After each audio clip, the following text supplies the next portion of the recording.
Abonnez-vous et cliquez aussi sur la petite cloche de notification pour ne rien rater de nos prochaines vidéos. N'oubliez pas de partager aussi la vidéo et de la liker.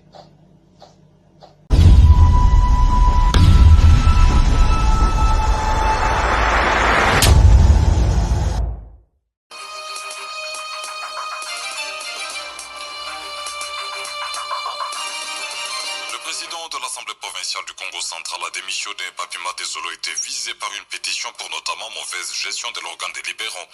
Sa démission intervient après des scènes de violence enregistrées lundi au siège de l'Assemblée provinciale. Des tensions ont été observées lundi entre les peuples autochtones pygmées et les Bantous à Bokoro. Au moins 2 personnes ont perdu la vie de part et d'autre après une altercation dans ces coins de Maïndombe.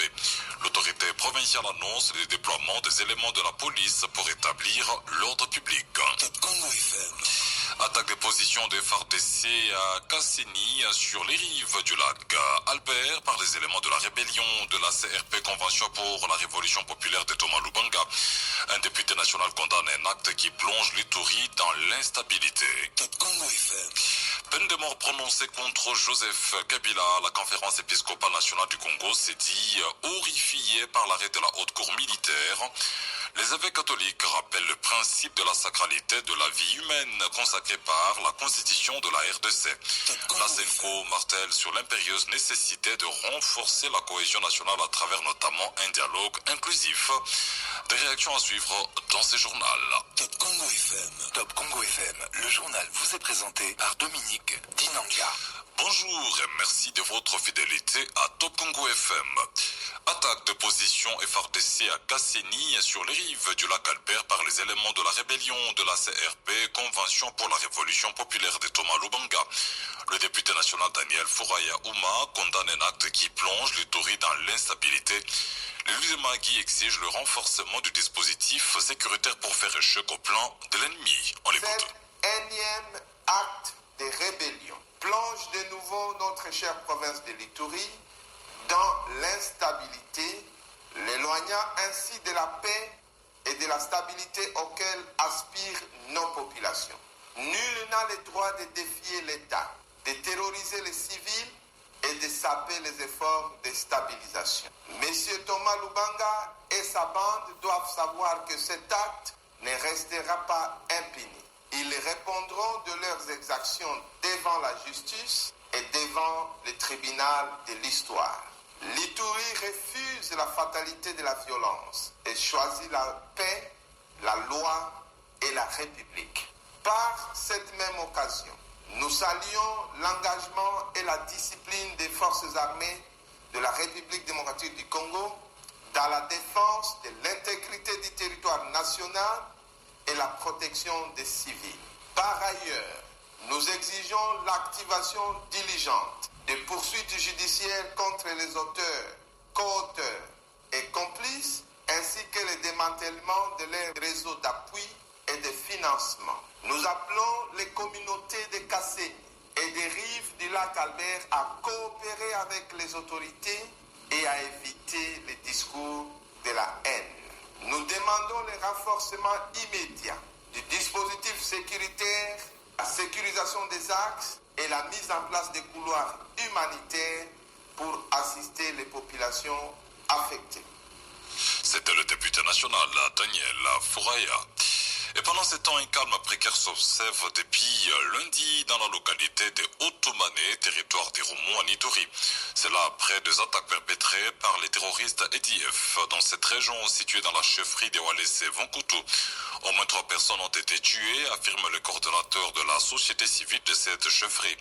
À Pamungu, Yeto Albert appelle la coalition FARDC-UPDF à traquer l'ennemi qui circule quasiment librement dans cette partie de la province en provenance de la province du Nord Kivu.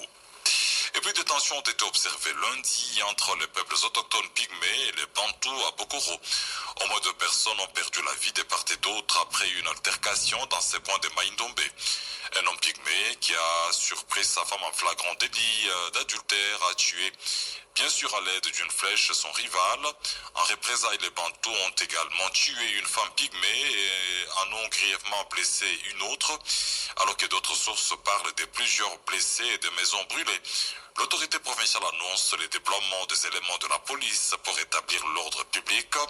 Nkosso Kevani, qui ici annonce personnellement, précise que plusieurs pygmées se sont réfugiés en forêt. Il a été joint au téléphone par Jonathan Messa. Il y a un homme pygmée qui a surpris sa femme en faisant des lits d'agilité avec un bantou. Directement, il a pris la flèche et puis il a tiré sur le bantou et qui est décédé. En représailles, il y a quelques bantous qui ont pourchassé les PA et puis ils ont lynché certains d'entre eux. Et il y a une femme aussi, PA, qui a trouvé la mort. Nous, en tant que responsables, nous avons diligenté une équipe de policiers sur place de manière à rétablir l'ordre public et à faire régner la paix. Il y a une autre femme, PA, qui est dans un état critique à l'hôpital, mais elle n'est pas décédée. Nous apprenons que la femme en état critique serait enceinte. Pouvez-vous nous en dire plus? Oui, c'est ce que nous apprenons aussi, qu'elle est grosse. Mais maintenant, pour le moment, les PA se retrouvent dans la forêt et les enfants en débandade. Voilà pourquoi nous devons arriver sur place pour essayer de les sortir de là où ils sont et amorcer le processus de réconciliation entre les deux communautés. On doit faire en sorte qu'ils puissent retisser les liens qui les unissaient bien avant. Nkosso Kevani, gouverneur de Maïndombe. Alerte et panique dans la cité de Tchumbe. La population du territoire de Lubefou dénonce des tirs policiers pour des faits bénins qui se multiplient et transforment la cité en zone de combat. L'incident le plus récent a créé une panique généralisée après que des coups de feu ont éclaté aux abords immédiats d'un hôpital obligeant les malades à fuir. Face à cette situation, l'abbé Léon Wemambolo Omba, directeur de la commission justice et paix de Tchumbe, hausse le ton. Il juge ce comportement de la police totalement inacceptable et rappelle avec force que Tchumbe n'est pas un champ de tir. On l'écoute au micro de Isabelle Moengo. À Tchumbe, c'est devenu presque une habitude. Des policiers, pour des raisons bénignes, n'hésitent plus à faire parler les armes. Cette fois-ci, ils ont choisi l'hôpital général de référence de Tchumbe comme un lieu de leur tir. Les détonations ont sémé la panique parmi les malades et le personnel soignant. On a assisté à un sauve-qui-peut général dans un lieu où l'on devrait sauver la vie, pas la fuir. Ce comportement est inacceptable, irresponsable et contraire à la mission régalienne de la police nationale congolaise. La police est faite pour protéger et non pour terroriser. Nous appelons les autorités civiles, militaires et judiciaires à agir. De tels abus ne peuvent plus être tolérés. Tchumbe n'est pas un champ de tir, encore moins un champ de bataille. La population a besoin de sentir que la loi protège et non qu'elle menace. Elle est fatiguée des tirs injustifiés et des frayeurs répétées. Il faut que la discipline, le respect des droits humains et la responsabilité soient rétablis. Peine de mort prononcée contre Joseph Kabila. La conférence épiscopale nationale du Congo s'est dit horrifiée par l'arrêt de la haute cour militaire. Les évêques catholiques rappellent le principe de la sacralité de la vie humaine consacré par la Constitution de la République démocratique du Congo. La Senko martèle sur l'impérieuse nécessité de renforcer la cohésion nationale pendant cette période qui traverse le pays. Dans le communiqué signé par son président Monseigneur Fulgence Muteba, la Senko appelle les acteurs épris d'amour et de paix pour la RDC et impliqués dans la résolution de ces multiples crises à chercher des solutions politiques. La Senko qui réitère son appel au dialogue national et inclusif. En réaction, le député honoraire Adrien Popa appelle les évêques catholiques à respecter la décision de la justice. À chacun son travail, rétorque le président national de l'ADENAC, Maître Adrien Popa, affirme bien sûr que la recherche de la cohésion nationale n'est pas synonyme d'encourager l'impunité. L'ADENAC s'insurge contre la déclaration indigène, indélicate et ambiguë de la Senko sur la condamnation à la peine de mort de l'ancien président Joseph Kabila par la haute cour militaire de notre pays. La Senko voudrait entretenir un flou artistique sur l'application de la peine de mort en RDC pour savamment distraire l'opinion publique. L'ADENAC se dit qu'à chacun son domaine, aux acteurs politiques de faire la politique, aux juristes de dire le droit et à la Senko de confesser la foi chrétienne et de dire la messe pour ramener le peuple de Dieu à la maison du Père Céleste. Tenez, s'agissant des pneus, question de la peine de mort dont la SECO fait allusion ici, c'est une honte pour les syndicalistes ou politiciens en Soudan de la SECO. La RDC comme un État souverain dans les concerts des nations, les besoins de la sécurité est au centre de toutes les préoccupations pour la survie de l'État. L'application de la peine de mort en RDC est limitée strictement au cas de terrorisme et de trahison contre la nation à cette période d'agression barbare de notre pays par le Rwanda et ses supplétifs AFC-M23 ainsi qu'à leur patron. La SECO, au nom de leur dialogue de façade, de mascarade, de blanchiment des terroristes et de traîtres contre la RDC, tout doit être banalisé. Il faut l'impunité. Il n'y a que la précieuse vie de Joseph Kabila qui compte plus que tous les milliers de morts des Congolaises et Congolais à l'est de notre pays. Non! C'était le député honoraire, Maître Adrien Poba, président du parti politique DENAC. Par contre, un parti membre du Front commun pour le Congo dénonce un acharnement politique contre Joseph Kabila pour l'écarter de la course électorale de 2028. Le bureau politique de l'avenir du Grand Congo dénonce ce qu'il qualifie de dérives dictatoriales et violations graves de la Constitution par le régime au pouvoir. Le parti de Jean-Calvin Bouesso martèle que Joseph Kabila n'a jamais été patron de l'AFC M23 ni partenaire du président rwandais Paul Kagame. On écoute Gilbert Mbouta Kitambala, secrétaire général de l'AGECO. Dénonçons avec colère et fermeté la condamnation injuste du camarade patriote Joseph Kabila Kabange et accusons le régime Tshisekedi devant la communauté tant nationale qu'internationale sur ses responsabilités flagrantes dans la crise sécuritaire et politique au pays.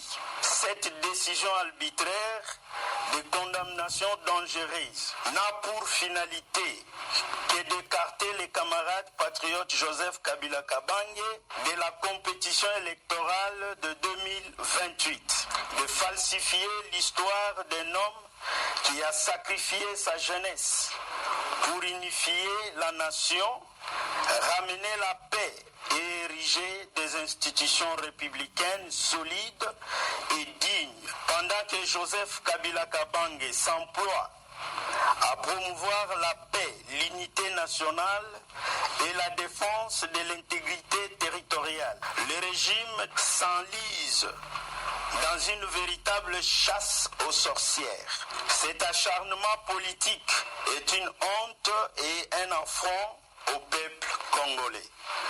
Nous dénonçons devant la communauté nationale et internationale cette dérive dictatoriale. Joseph Kabila n'a jamais été patron du M23.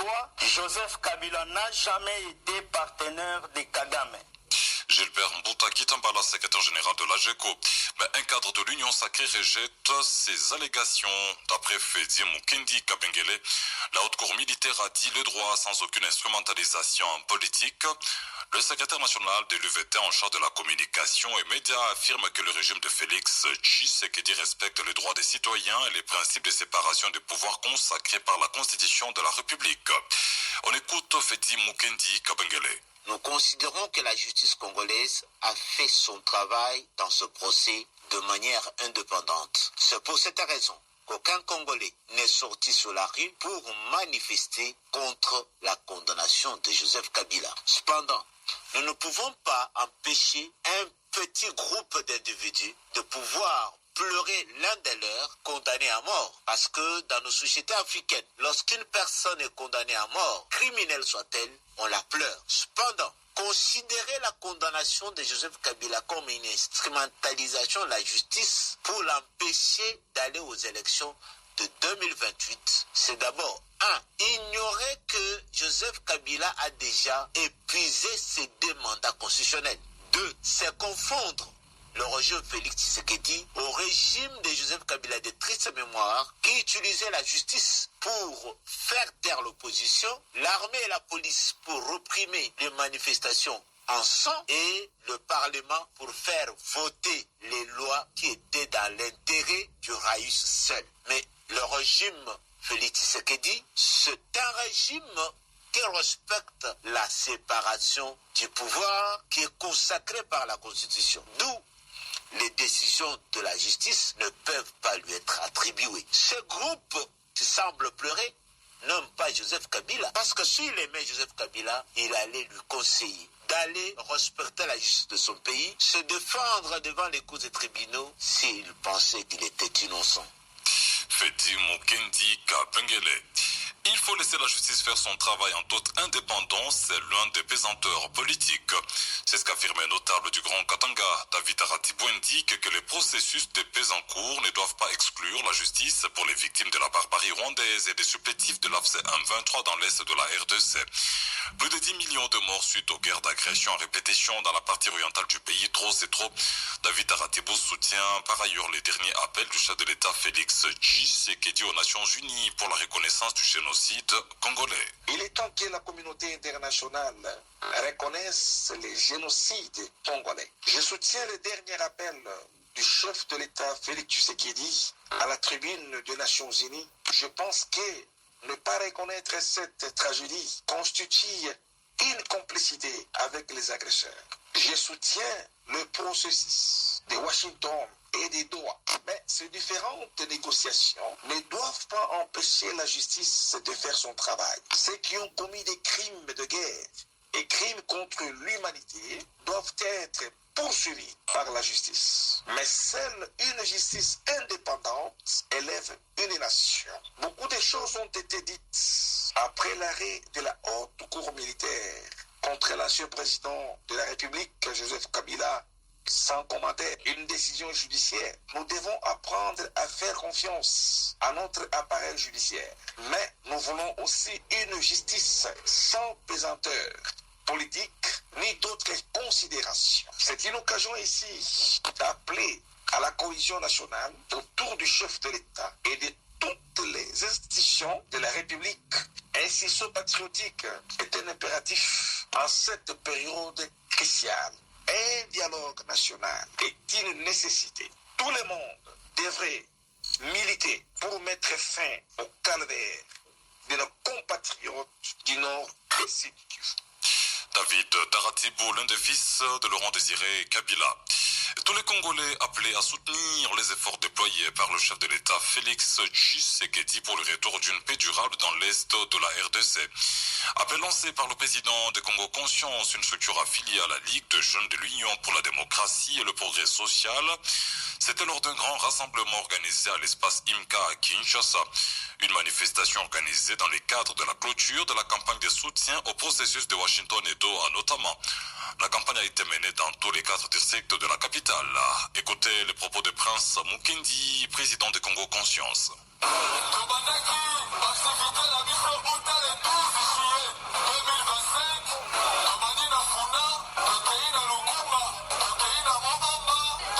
Nous avons démarré nos activités depuis le 12 juillet.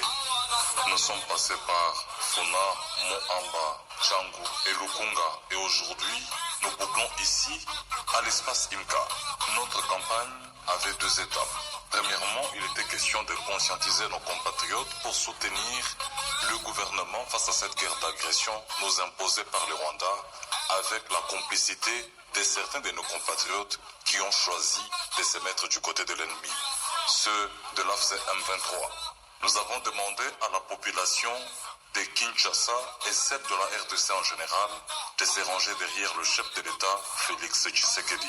Notre président est resté dans sa position initiale, celle de défendre son peuple.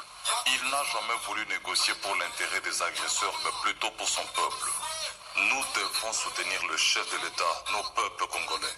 Nous devons soutenir l'armée nationale et notre président de la République, et la victoire est certaine.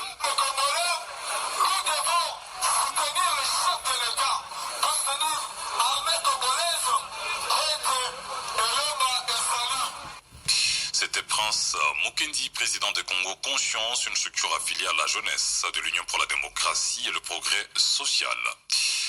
Un film qui décrit le calvaire vécu par les femmes de l'Est de la République démocratique du Congo. Il est intitulé Muganga. Ce film réalisé par Marie-Hélène Roux et qui a été présenté lors d'une cérémonie organisée au Centre culturel de Kinshasa met aussi en lumière le travail réalisé par l'hôpital des Panzi du docteur Denis Mukwege, le prix Nobel de la paix, pour réparer les femmes victimes de viols. Sa productrice parle d'un film qui suscite aussi de l'espoir.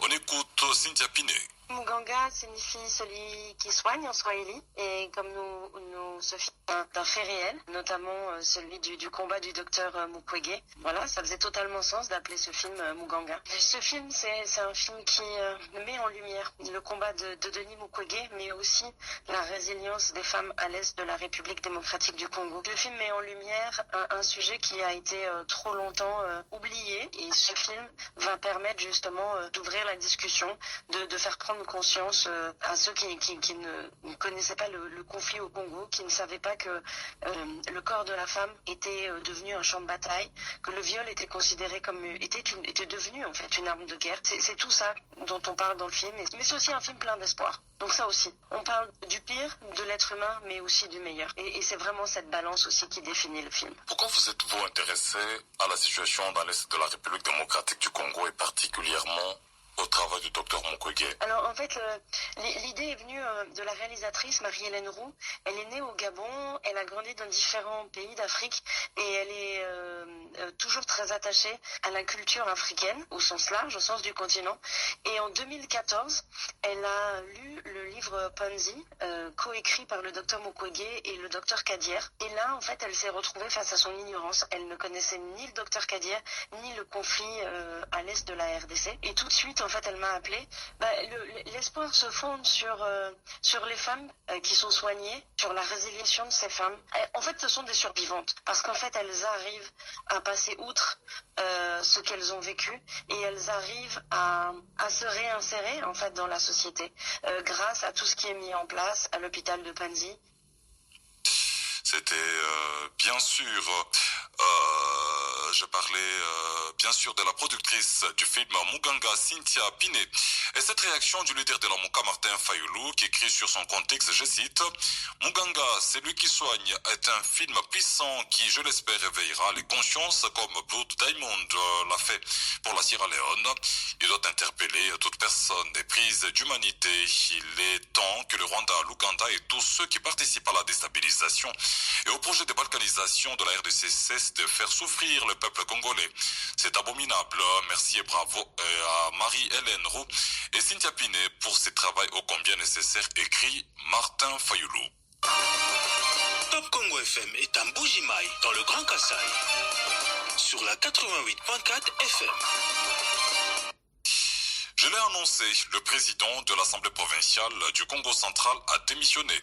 Papi Matezolo était visé par une pétition pour notamment mauvaise gestion de l'organe délibérant. Sa démission intervient après des scènes de violence enregistrées lundi au siège de l'Assemblée provinciale. Certains députés ont été blessés à l'issue de la bagarre d'une violence indescriptible digne d'un film d'action. Démantèlement et arrestation d'un réseau de Chinois exploitant illégalement de l'or sur un site appartenant à Kibali Gold Mines à Djurba, territoire de Ouacha. Nous sommes dans la province du Haut-Télé. C'est le ministre de Mines, Louis Otum Gabamba, qui a réalisé ces jolis coups de filet aux côtés du gouverneur de province, du Conseil provincial de sécurité et de quelques députés nationaux présents sur les lieux. L'arrêt de l'exploitation ordonné, tous les engins servant à cette exploitation ont été saisis. José Ibachi. En mission officielle dans les Hauts-Élés, le ministre des Mines, Louis Watum Kabamba, a conduit aux côtés du gouverneur de province, des députés nationaux et du conseil provincial de sécurité une opération de terrain qui a abouti au démantèlement des réseaux de ressortissants chinois exploitant illicitement de l'or sur une concession appartenant à Kibali Gold Mine dans le village de Katanga. Ces exploitants chinois opéraient sans aucun titre minier ni autorisation légale de séjour pour exercer dans le secteur minier en violation flagrante du code minier et de son règlement. Ils avaient aménager leurs propres routes et barrières à l'insu de l'Office de route et de l'OVD, empêchant tout contrôle de l'État. Sur les sites clandestins, des engins lourds travaillaient jour et nuit, creusant le sol congolais dans une exploitation industrielle sauvage. Aucune taxe payée, aucun respect de l'environnement et des travailleurs congolais soumis aux conditions proches de l'esclavage. Face à ce scandale, le ministre des Mines a ordonné l'arrestation immédiate des auteurs de cette exploitation illégale et grâce au soutien des gouverneurs de province et des députés nationaux sur place, il a été procédé à la saisie de tous les engins et matériels utilisés illicitement, également l'arrêt total des activités. Et voici des gens qui viennent de on ne sait où, sans aucun droit, sans rien du tout, construire même la route que nous venons de passer là. C'est une route dans la concession Kibali. On est en train de sceller ça, ils vont voir ça avec les SPJ. Cette opération a été saluée unanimement par le gouverneur du Haut-Tuélé, les députés nationaux et les conseils provinciaux de sécurité qui y ont vu un signal fort en faveur de la légalité, de la bonne gouvernance et de la protection des ressources naturelles. L'exploitation minière doit profiter au peuple congolais, pas au hors-la-loi, a martelé le ministre Louis Watoum, soulignant sa détermination à rétablir l'ordre, la transparence et la souveraineté de l'État congolais dans tous les secteurs miniers. Plus jamais d'anarchie minière en RDC, la loi s'applique à tous sans exception. José Ipaché. Et l'université officielle de Mbuji-Mayi dans le Kasaï oriental s'est dotée de nouveaux bâtiments construits selon les normes internationales, avec des auditoires pouvant accueillir plus de 4000 étudiants, des dortoirs et des laboratoires modernes. Il s'agit d'une première dans tout l'espace Kasaï. La cérémonie d'inauguration a été présidée par le chef de l'État Félix Tshisekedi. Retour sur le moment marquant de cette cérémonie avec Nicolas Kazadi.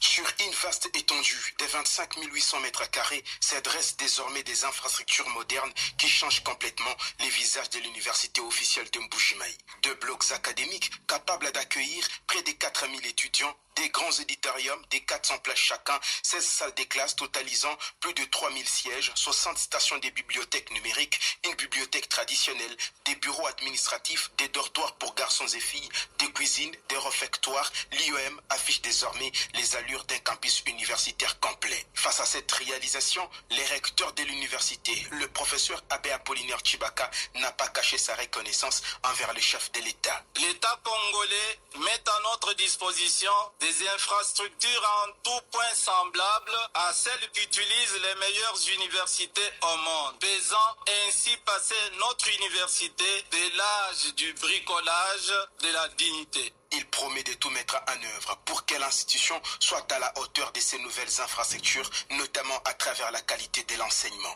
Même son des cloches du côté du ministère des tutelles. La ministre de l'Enseignement supérieur et universitaire, professeure Marie-Thérèse Sombo, salue une vision présidentielle centrée sur la jeunesse et son savoir. Ces belles infrastructures qui suscitent notre admiration reflètent sans nul doute la modernité, de même que l'ouverture à une espérance nouvelle pour un avenir radieux de la jeunesse congolaise. Ces nouveaux bâtiments marquent ainsi une étape importante dans la modernisation de l'enseignement supérieur et universitaire dans la province du Kasaï oriental. Mbuji-Mayi, Nicolas Kazadi, Top Congo FM.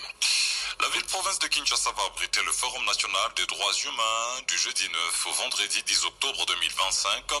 En prélude à ces activités, le ministre des droits humains, Maître Samuel Bemba Kabouya, a réuni lundi les différentes personnalités retenues comme intervenants. Cette réunion préparatoire a permis au ministre et à ses invités de faire le point sur les derniers détails avant le lancement officiel de travaux. On écoute Maître Samuel Bemba Kabouya, ministre des droits humains, au micro de Rémi Moulingati. Il se tiendra ici à Kinshasa, précisément au Palais du Peuple, mais aussi à l'hôtel Gordon Tilip, la première édition du Forum national des droits humains en République démocratique du Congo, qui tablera notamment sur la promotion et la protection des droits de l'homme en République démocratique du Congo, mais aussi et surtout sur l'implémentation de la justice transitionnelle et le plaidoyer pour la reconnaissance du Génocide. Ici, nous venons de terminer notre réunion de concertation avec les orateurs et les modérateurs des différents panels. Comme vous pouvez le constater, il s'agit de la représentation des institutions de la République des ONG de droits de l'homme, mais aussi des experts en la matière. C'était Samuel Bemba Kabouya. La famille de l'ancien Premier ministre et compagnon de lutte de Patrice Emery Lumumba, Antoine Gizenga, a commémoré le centenaire de sa naissance. C'était lors d'une cérémonie émouvante organisée à la 12e rue résidentielle dans la commune de Limete. L'événement a rassemblé de nombreuses personnalités politiques, religieuses et coutumières, ainsi que les militants du Parti Lumumbiste unifié. Tous venus honorer la mémoire de celui qui fut l'un des piliers du combat pour l'indépendance et la souveraineté de la République démocratique du Congo. À cette occasion, Dovel Pango, au cadre du PALU, a tenu à dissiper les malentendus existants entre la famille et le parti. Il interpelle les autorités sur la nécessité d'assurer la pérennité et la survie de cette formation politique historique. Là, il faudrait vous démontrer. Jamais la famille Gizenga a cessé de dire parti et Zayabiso. Parce que lui-même n'a jamais dit ça. C'est-à-dire quoi? Donc sa famille l'a accompagné toujours dans cette lutte-là. Et la preuve est là que c'est cette maison qui a hébergé le Palou de 6 août 1995 jusqu'au 27 février 2007. Donc c'est la maison familiale. Comment pouvez-vous oublier cette famille quand vous parlez de Palou? Mais c'est impossible. Gizenga a hébergé Palou à Canas chez lui. Et d'ailleurs, c'est cette famille qui doit affectueusement donner, n'est-ce pas, du punch au Palou. Et pour terminer, je vais interpeller les autorités. La sommité, vous êtes là. Comme vous avez suivi l'histoire, le Palou, c'est un patrimoine national. Parce que l'histoire du Palou est liée à l'histoire du pays. Et ceux qui ont créé ce parti, ce sont les pères fondateurs de cette république. Ce sont les pères de l'indépendance. Quand vous voyez Patrice Lumumba, vous voyez Antoine Gizenga, vous voyez Marcel Bessoukiou et CNV, ce sont des gens qui ont participé pour la lutte de l'indépendance de ce pays. Et ce sont eux qui se sont réunis pour donner naissance à ce parti. Autonomisation des dépendants des hommes en uniforme, ils auront désormais accès au financement pour booster leurs activités génératrices de revenus. C'est grâce à un partenariat signé entre l'association des épouses des militaires et des policiers AMP et l'institution des microfinances Bisou Bisou. Ce partenariat prévoit l'octroi de crédits aux dépendants des hommes en uniforme à des conditions adaptées à cette frange de la population. On écoute les propos de Georgette Fayila Ondekane, présidente de l'association des épouses des militaires et des policiers. Notre souci principal, c'est l'autonomisation de la femme du policier, de la femme du militaire. Nous voulons créer une classe moyenne. Et pour parvenir à l'autonomisation de la femme, il faut que cette dernière apprenne à épargner. Il faut l'aider à obtenir le crédit. Et à la recherche de solutions, nous avons trouvé le propriétaire de l'institution de microfinance, Bisou Bisou comme nous l'appelons. Il a initié cette institution de microfinance pour soutenir le peuple congolais. Et il a commencé par la ville-province de Kinshasa. Et vous savez que souvent, obtenir un crédit nécessite une garantie. Parfois, les titres parcellaires, alors que nous n'en avons pas. Nous ne pouvons pas donner les titres parcellaires du Kankokoro, par exemple. Mais il a voulu faciliter le crédit aux mamans sans beaucoup d'acrobatie, seulement à partir de leur commerce. C'est pourquoi nous avons réuni des mamans ici qui exercent des activités commerciales. C'est juste un échantillon. Nous avons lancé dernièrement un projet immobilier. Les mamans ont pu obtenir 2 parcelles à partir de $200 seulement. Mais il faut qu'elles obtiennent des moyens pour construire. L'institution de microfinance Bisou Bisou s'est engagée à nous accompagner dans ces projets. Parce qu'au milieu de nous, il y a des femmes, des retraités, des veuves, il y a des orphelins, des hommes en uniforme. Nous avons les femmes de blessés de guerre. C'était Georgette Fayela Ondekane. Présentation des opportunités qu'offrent les secteurs du numérique de la RDC à plus de 100 acteurs clés du numérique à marge de la 80e session de l'Assemblée générale des Nations Unies. C'est Rachel Pungu Lwamba, directrice générale de l'Agence nationale pour les investissements en appui qu'il a fait savoir après avoir pris part active au side event de haut niveau DRC Digital Nation présidé par le président de la République Félix Félix Tshisekedi. Elle a parlé du numérique comme moteur du développement réparti en 3 étapes, dont celle de 2030, celle de 2040, ensuite celle de 2050. On écoute la DG Rachel Pungulamba au micro de José Ipaché. D'abord, en 2030, devenir un pays à revenu intermédiaire par la transformation de l'agriculture et de toute la chaîne de valeur autour. En 2040, capitaliser cette transformation de l'agriculture pour transformer son industrie. Et en 2050, récolter tous les fruits de cette avancée pour devenir un pays à revenu élevé grâce à l'accumulation de la connaissance. Et cette connaissance renvoie justement au développement du numérique. Pour faire avancer certaines réformes, il faut absolument l'accompagnement du numérique. Pour attirer les investisseurs, le gouvernement s'est lancé dans une vague de réformes pour renforcer le cadre légal, le cadre juridique et judiciaire des investissements par des lois mises en place, en plus de la Constitution qui existe déjà et protège les investisseurs. Aujourd'hui, on aimerait présenter les opportunités du pays, attirer les investisseurs sur la continuité, sur ce programme DRC, Digital Nation, à l'horizon 2030, qui en fait prépare la RDC à devenir à l'horizon 2050 un pays à revenu élevé. Les feuilles de route reposent sur plusieurs piliers, notamment la bonne gouvernance, la lutte contre la corruption, la transparence, la rationalisation de la fiscalité et l'amélioration des services administratifs auprès des investisseurs. Il ne faut pas que ce soit que de la théorie, il y a une évaluation à tous les niveaux. Au niveau des experts, des techniciens, avec l'ANAPI et toutes les autres structures qui se retrouvent au sein d'un secrétariat technique dédié. Au niveau du gouvernement, d'abord, au sein du comité de pilotage, sous la coordination du ministre Ayant Le Plan dans ses attributions, portées par la première ministre, mais aussi et surtout au niveau de la présidence. Et dans le reste de l'actualité, 1500 ans se sont écoulés depuis la naissance du prophète Mahomet. Une célébration a eu lieu à Kinshasa, invitée à cette cérémonie par la communauté musulmane chiite. L'archevêque supérieur des communautés unies du réveil, Dodo Kamba, a appelé à toutes les confessions religieuses à l'unité, car il existe un seul Dieu qui nous unit. Pour lui, il est temps de transcender les divergences et vivre ensemble, surtout en cette période difficile qui traverse la RDC. On l'écoute. Il faut admettre que déjà j'apprécie à sa juste valeur le respect mutuel qui existe entre les chiites et les sunnites, et je les ai vus ensemble et échanger de valeurs. C'est une interpellation de notre côté en même temps. Au-delà de cela, un message d'unité qui devra dire que dans ces symboles, ces tableaux que je garderai à jamais, toute ma vie, je demanderai à mes enfants et à mes descendants de les garder, qui veut dire qu'il n'y a qu'un seul Dieu qui nous unit en réalité, raison pour laquelle nous devons transcender nos égos et nos différends, être un peu au-dessus de tout cela pour pouvoir vivre ensemble. Le pays est en train de connaître beaucoup de soucis en ces temps derniers. Je pense que l'espoir repose sur les hommes, les religieux, les hommes de Dieu que nous sommes. Si nous apprenons à parler d'un même langage, je crois que nous faciliterons la tâche aux politiques et au reste des citoyens de ce pays. Et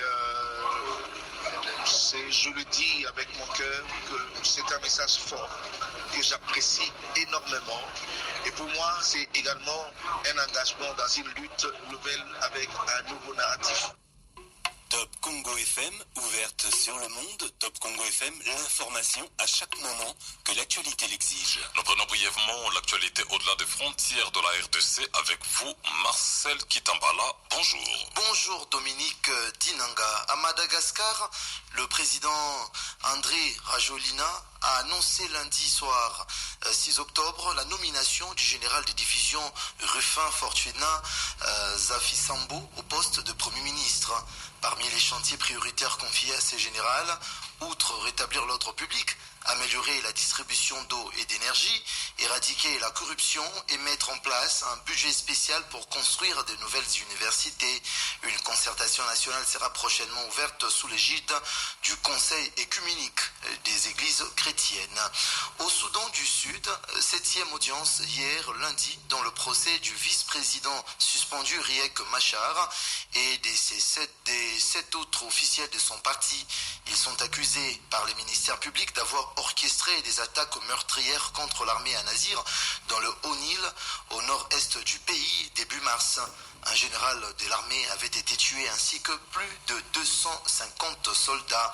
L'armée israélienne a dit avoir détecté un projectile tiré depuis le nord de la bande de Gaza mardi 7 octobre, jour du deuxième anniversaire de l'attaque du 7 octobre 2023 qui a déclenché la guerre entre Israël et les Hamas dans le territoire palestinien. Marcel Kitambala, merci. Top Congo FM 88.4, première radio d'information en République démocratique du Congo. Agression de la RDC par le Rwanda, il faut discuter, se battre. La RDC ne peut continuer à discuter en position de faiblesse. Réaction du docteur Baudouin Boissa, allié du régime Tshisekedi. Il est l'invité du magazine Face à Face que vous suivrez à 7h avec Christian Lusakweno. Top Congo FM. Et c'est la fin de ce journal, mise en onde par Chris Bivoula. Merci de l'avoir. Abonnez-vous et cliquez aussi sur la petite cloche de notification pour ne rien rater de nos prochaines vidéos. N'oubliez pas de partager aussi la vidéo et de la liker.